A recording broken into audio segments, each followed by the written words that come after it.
Virginia.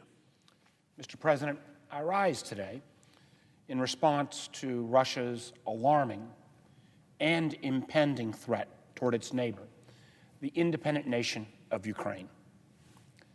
As we speak, Vladimir Putin continues to ready more than 100,000 soldiers, tanks, artillery, aircraft, and missiles along Ukraine's border. To Ukraine's north, in Belarus, Russia has positioned tens of thousands more troops, nominally, as part of a military exercise. To Ukraine's south, Russian ships are amassing in the Black Sea. Propaganda and disinformation on the internet and on Russian TV channels as part of a Russian playbook we now know very well.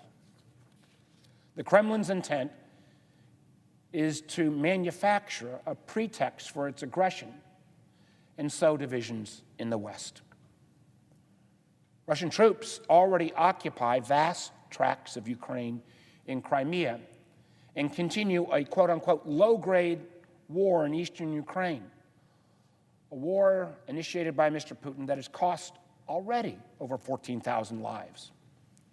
Ukrainian soldiers have been bravely fighting and dying to protect their country from what has been naked aggression from Russia. But we hear, even from Ukrainian leadership, that their forces would face an unequal fight in a full-scale Russian invasion. And unfortunately, probably couldn't help but be outnumbered and overwhelmed.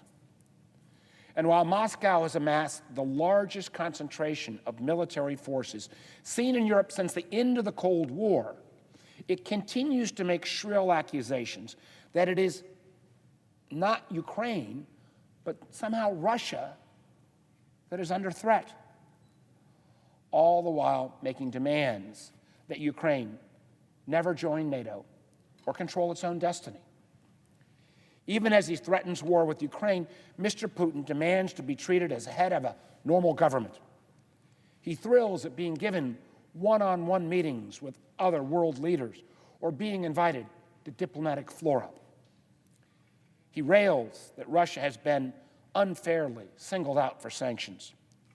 He demands respect even as he lays out a thesis denying that Ukraine is or ever was a country with its own traditions, language, aspirations, or sovereignty.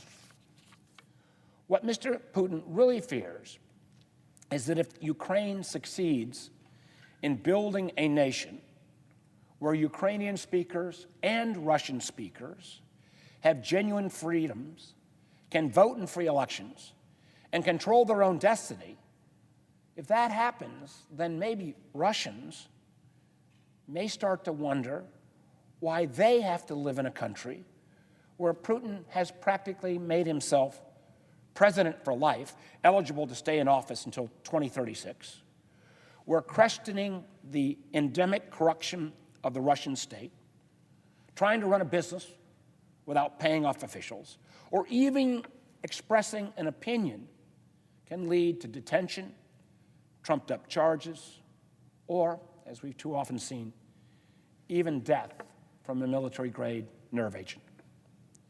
Mr. Putin fears that Ukraine could prove to be a model of what Russia could become without its kleptocratic regime.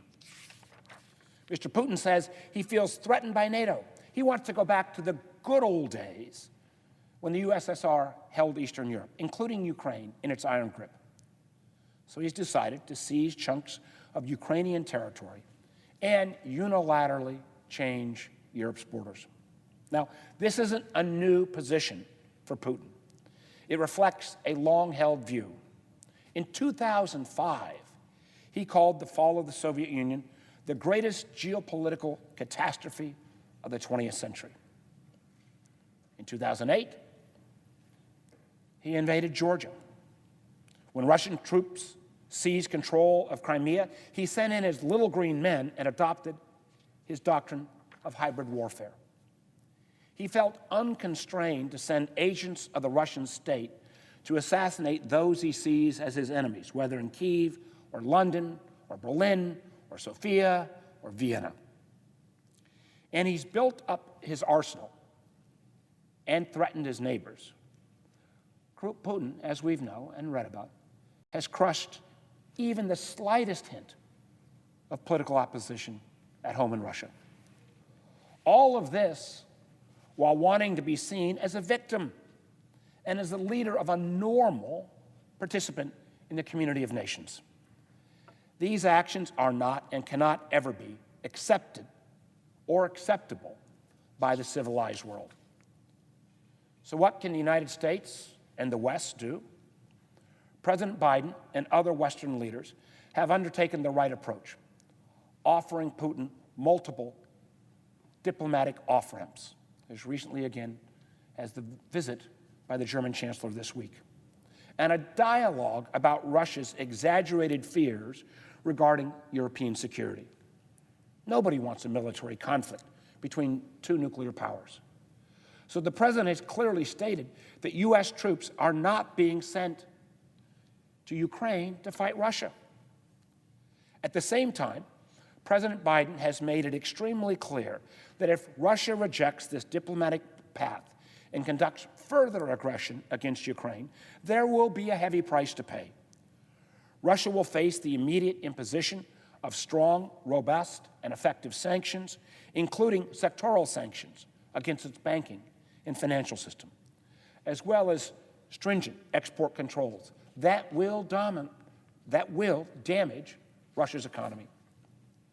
And at the same time, while we do not want to ensure that there are any miscalculations or unintended escalation, the United States and European nations have increased their supply of defensive weapons to Ukraine to ensure that Putin knows that any invasion will impose costs on the Russian military.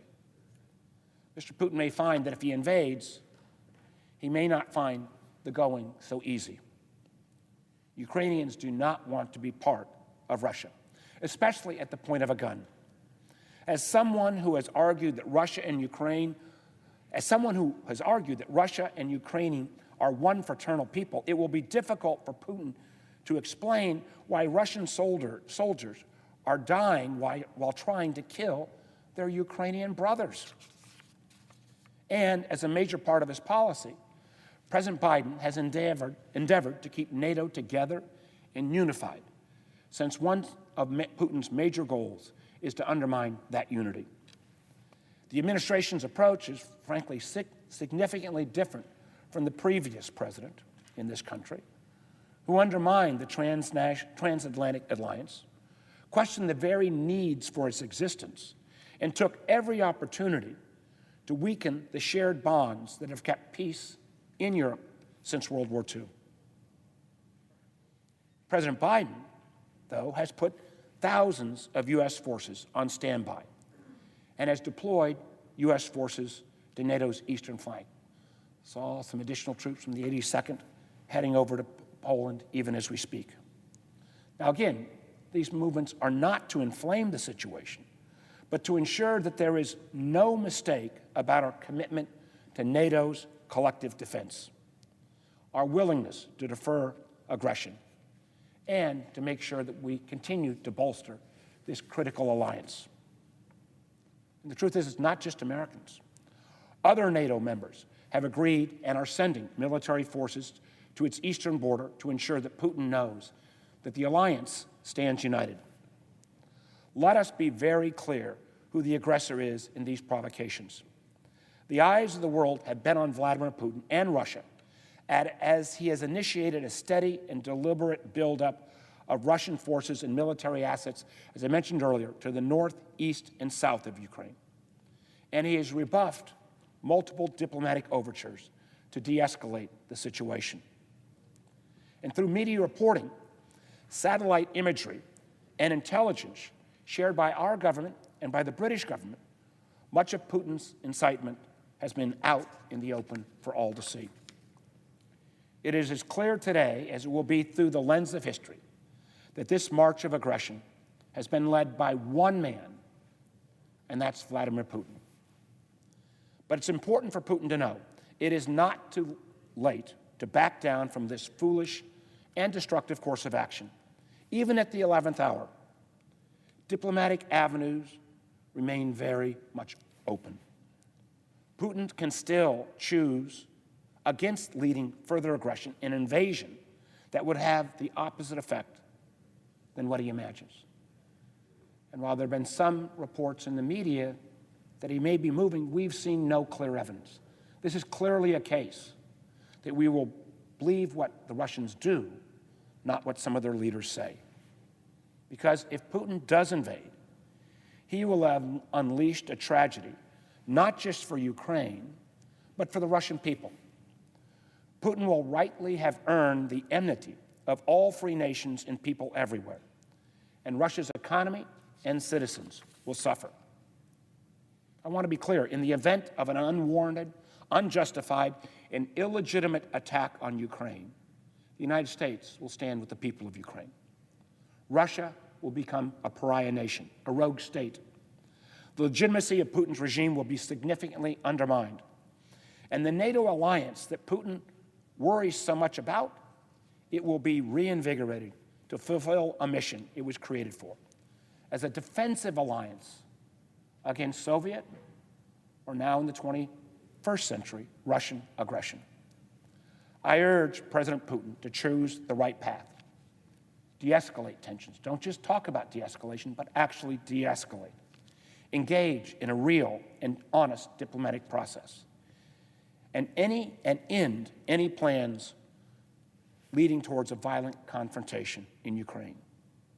By doing this, he would ultimately spare Russia the crippling economic consequences that would be necessitated by his aggression.